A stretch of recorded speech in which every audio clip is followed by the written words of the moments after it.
ఆగరఘోష కావ్యం రాసినంతకాలం 2 ఏళ్ళు పడితే నాకు 2 ఏళ్ళు కూడా ఇంతంత కాగితాలు జేబులో పెట్టుకుని తిరిగా పిచ్చాళ్ళలాగా ఇంతంత కాగితం ముక్కలు. ఎప్పుడైనా ఏదైనా భావన తోస్తే సూర్యోదయాన్నో సూర్యాస్తమయాన్నో లేకపోతే మనుషులను చూడగానే ఏదో అనిపిస్తే అది అందులో పద్యం రూపంలో వస్తే పద్యం, లేకపోతే భావన రాసేసేవాడిని. తర్వాత దాన్ని పద్యం రూపంలో పెట్టాం. ఆ భావం వదిలేసామనుకోండి మళ్ళీ తోచదు, అది జన్మలకు తోచదు.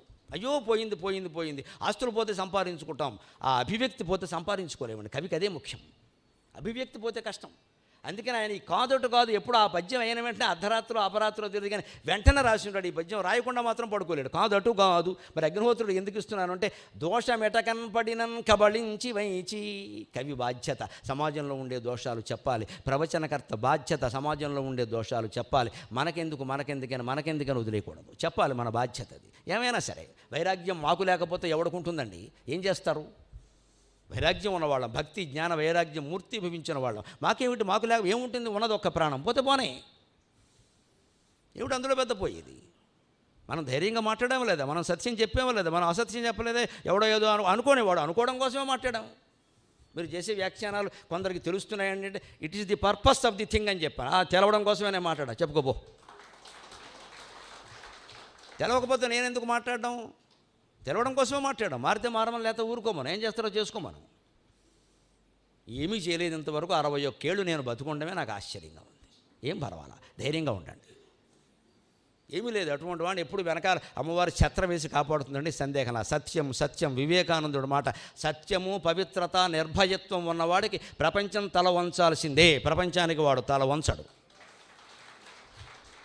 మనం సత్యానికి కట్టుబడి ఉన్నాం, మనం పవిత్రమైన జీవనమే గడుపుతున్నాం, నిర్భయంగా ఉన్నాం. ఏం చేయలేడు, మనం మాట్లాడాల్సిందే. ఇంకెవరు మాట్లాడతారు?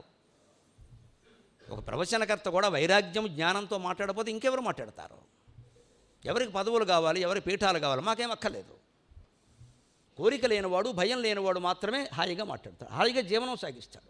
మాకు ఆ కోరికలు తీర్చడానికి, భయాన్ని పోగొట్టడానికి అమ్మవారు ఉంది. భయాత్రాతుం దాతుం సకలమపి వాంఛా సమధికం శరణ్యే లోకానాం తవకి శరణావేవ నిపుణు. అన్ని భయాలు పోగొట్టడానికి, కావలసిన కోరికలన్నీ తీర్చడానికి మా ఇంట్లో మా అమ్మవారు ఉంది సార్, ఇంకెవరిని అడగాల్సిన పని లేదు.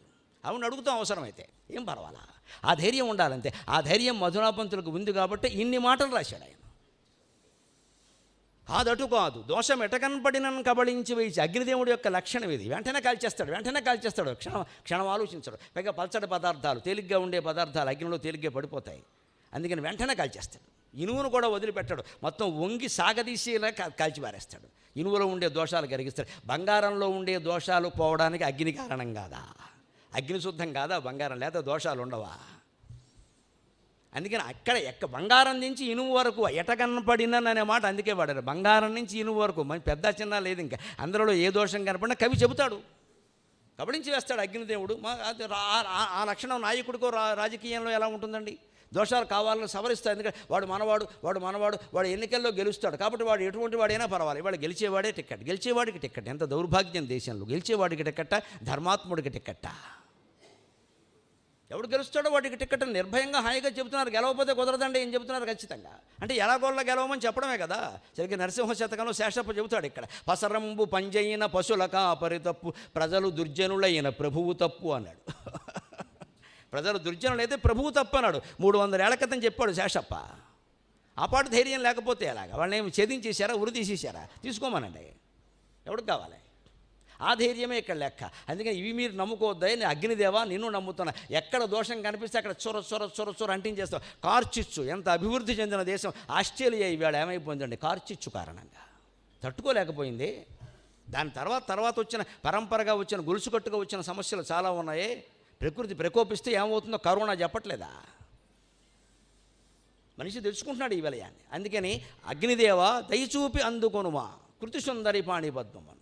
నీ పావనత్వ రసికత్వ పావనత్వ ఆదరభావములు. అక్కడ విశ్వాసం లేదు, కృతజ్ఞత లేదు, హృదయ భావకత లేదు. ఆ హృదయ భావకత నీకుంది, అందుకే రసికత్వ.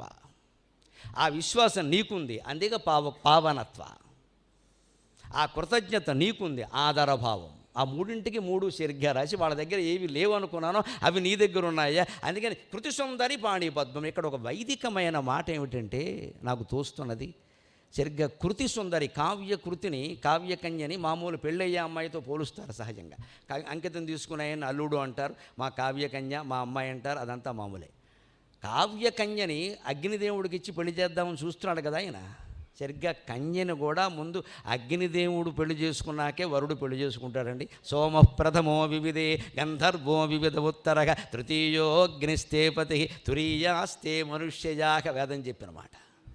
కన్య శరీరాన్ని ముందు చంద్రుడు ఆక్రమిస్తాడు. సోమ ప్రథమో వివిధే. అప్పుడు శరీరంలో ఒక మార్పు వస్తుంది. ఊరికే ఏదో మనం తెలియక వాళ్ళందరూ అనుభవించాలనుకోకూడదు, పొరపాటది. దాని అర్థం అది కాదు. చంద్రుడు ప్రవేశించాడంటే చంద్రకళ 8 ఏళ్ళప్పుడు వస్తుంది, వక్షస్థలంలో మార్పు వస్తుంది. గంధర్వో వివిధ ఉత్తరగ, తర్వాత గంధర్వుడు ప్రవేశిస్తాడు, కొన్ని అవయవాల్లో మార్పులు వస్తాయి. తృతీయో అగ్నిస్తేపతికి, అగ్ని తేజస్సు ప్రవేశిస్తుంది, రజస్సులు అవుతుంది, వెంటనే పెళ్లి చేస్తారు. తురీయాస్తే మనుష్యజాక. ఇక వాటి వివరాలు ఎక్కడ చెప్పేవి కాదు. అవన్నీ శరీరంలో మార్పులు, సరిగ్గా 3 చోట్ల వచ్చేటువంటి మార్పులు 3 దేవతల రూపంలో చెప్పారు. దీన్ని పట్టుకుని నేను ఎందుకోసం ఈ మాట చెప్పాల్సి వస్తుంది, కొంతమంది ఈ పురాణ సాహిత్యం మీద విమర్శలు రాసేవాళ్ళు పూర్వ గ్రంథంలోనూ చూశాను. 3 అనుభవించాక పెళ్లి చేసుకుంటున్నట్ట వైదిక వివాహాలు ఇలాగే ఉన్నాయని రాశాడు వ్యాఖ్యానం.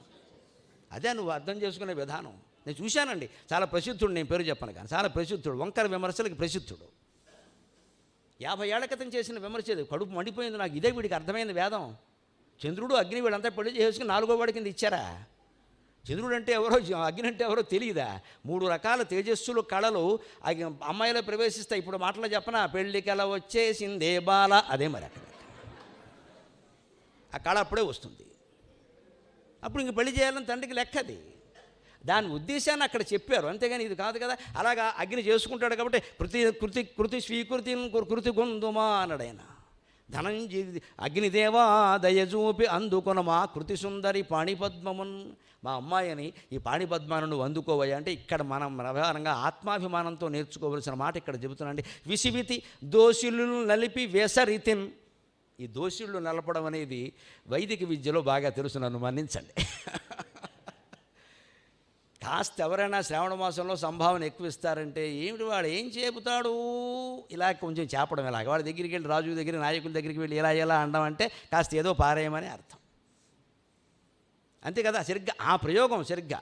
అందుకని విసివితి దోషుళ్ళు నలిపి వేసరీతిని, ఇలా ఊరికే ఈ నాయకుల దగ్గర చేరి దోషుళ్ళు నలిపి వేసరిలా. ఈ పద్యాలు ఇంత ఖచ్చితంగా రసస్ఫోరకంగా ఎందుకు వచ్చాయంటే మధునాపంతుల రత్నపాంచాలిక విషయంలో ఈ దుఃఖాన్ని అనుభవించారు, అందుకే వచ్చింది. రత్నపాంచాలిక నాటకం విషయంలో ఈ దుఃఖాన్ని అనుభవించారు. మన సమీప సంస్థానంలోనే జరిగింది ఆ ఇబ్బంది. పెద్దలు సాక్షులు, అందుకని తెలుసు అందరికీ. ఆయన పడ్డాడు. కావ్యాన్ని కాదనడం వేరు, అవమానించడం వేరండి. మీకు ఇష్టం లేకపోతే చదవకండి, మీకు నీకేం తెలుసు అని మాట్లాడితే ఇంకా చదవకుండానే అది అనుభవించాడు. అందుకే ఇంత ఇదిగా వచ్చే పద్యాలు. విసివితి దోషులను నలిపి వేసరితిన. ఆ పీఠాధీశుడు ఈ సంస్థానాధీశుడు దగ్గరికి వెళ్ళి వారు కొలువు ఉండాలి, ఆస్థానకవి ఆస్థాన పండితులను నలిపి విసిగిపోయారు. ఆయనకి అది ఇష్టం ఉండదు. ఆయన వెళ్ళేవాడు కాదు. పండితులు పిలిస్తే వెళ్ళేవాడు, నాయకులు పిలిస్తే వెళ్ళేవాడు. అలాగని రాజుల పట్ల ఆయనకేం ద్వేషమేం లేదు ప్రత్యేకం. ఆ స్వతహా పోతన గారిలాగా ఒక ఆత్మాభిమానం. నేను పల్లిపాలెంలో ఉన్నాను, నాకేదో ఉండే ఇల్లు ఉంది, నా పొలం ఏదో నాకుంది, చాలు, ఇంకేం అక్కల. రాజమండ్రిలో ఉద్యోగం ఉంది, చాలు, ఇంకెంతకంటే ఏం అక్కల. నేను ఇంకా ఏదో ప్రభుత్వ పదవుల కోసం దానికోసం ఎప్పుడు పాకులాడుంటే జ్ఞానపీఠం చాలామంది కంటే ఉందే మధునాపంతులకు రావాల్సిన మాట, చాలామంది కంటే ముందు రావాల్సిన మాట. నేను ఎందుకే ఎప్పుడు పుట్టపర్తి నారాయణాచార్యులు గారి గురించి, మధునాపంతుల వారి గురించి మాట్లాడినా, గుంటూరు శేషేంద్ర శర్మ గురించి మాట్లాడినా జ్ఞానపీఠం జారిపోయిన మహానుభావుడు అని ఒక విశేషణం వాడతాను ఖచ్చితంగా. మనం అందరూ అనుకోవాలి మహానుభావులకి రావట్లేదు, దానికి ఏవేవో కావాలి, అవన్నీ వీళ్ళకి నచ్చవు. ఈ కాకాల బడ్డాలు కుదరవు అక్కడ. అందుకని దోషులను నలిపి వేశారు. మునినయ్యు నేటికిన్ విషమున కాసపడ్డ పెను వీరిడినై, మునినయ్యు నేటికిన్ విషమున కాసపడ్డ పెను వీరిడినై, ఇక బాస చేసేదన్ కొసరుచు నీ శిఖారసనకున్ కవితాఘృతధార చూరగా నొసగెద, నీ శిఖారసనకున్ కవితాఘృతధార చూరగా నొసగెద, బ్రహ్మవర్చసమునొందెద పొందెద ఆత్మనిర్వృతిన్. ఇది కవికి ఉండాల్సిన ఆత్మాభిమానం, ఇది ప్రవచనకర్తకు ఉండాల్సిన ఆత్మాభిమానం. ఎవడో సన్మానం చేయడం, ఎవడో పొగడడం, ఎవడో వ్యతిరేకించడం, ఎవడో మళ్ళీ కార్యక్రమానికి పిలవకపోవడం మనకు అనవసరమైన విషయం. వారి కార్యక్రమానికి పిలవను అంటే నేను ఒకటే అంట, దట్స్ వాట్ ఐ వాంట్ అంట. నా కోపం వస్తే ఇంగ్లీష్ వస్తుంది. నేను కోరుకునేది అది, నువ్వు పిలవక, నేను ఇదే చెబుతా. నీకు ఇష్టమైతే పిల్లలు లేతమ్మా అని నా మాటలు ఇష్టపడేవాళ్ళు చాలామంది ఉన్నారు. నిన్ను బతిమాలాల్సిన పని నాకేముంది ఇక్కడ? నేను నిజమే చెబుతా, నీకు ఇష్టమైతే పిల్లలు లేతమ్మా అని. అయినా ఆశ్చర్యం ఏంటంటే రోజుకు నేను ఒప్పుకునే కార్యక్రమం ఒకటి ఉంటే కాదనేవి 10 ఉంటున్నాయండి. భగవద్ అనుగ్రహానికి ఇంతకంటే ఉదాహరణ అక్కడ. దయచేసి ధైర్యంగా ఉండండి, ఆత్మాభిమానంతో ఉండండి. అలా వాళ్ళని వెళ్ళి పట్టకపోతే మనకు ప్రోగ్రాంలు ఉండవు, ఏం అక్కల ఈ కర్మ అక్కర్లేదు. హాయిగా మనం మధురాపంతుల్లా బతకచ్చు. ఆ ధైర్యం ఉండాలి, చాలు. ఇంట్లో ఇంత చారు అన్నం చాలండి. భార్య అనుకూలమైతే ఉంటే చారు అయితే చాలు, ఇంకేం కావాలి? పంచపక్ష పరమాణువులు ఉంటే దెబ్బరాట్లు సాగుతూ ఉంటాయి ఇద్దరి మధ్యన, దేనికది? ఆ ధైర్యం ఇస్తాయి ఈ కావ్యాలని.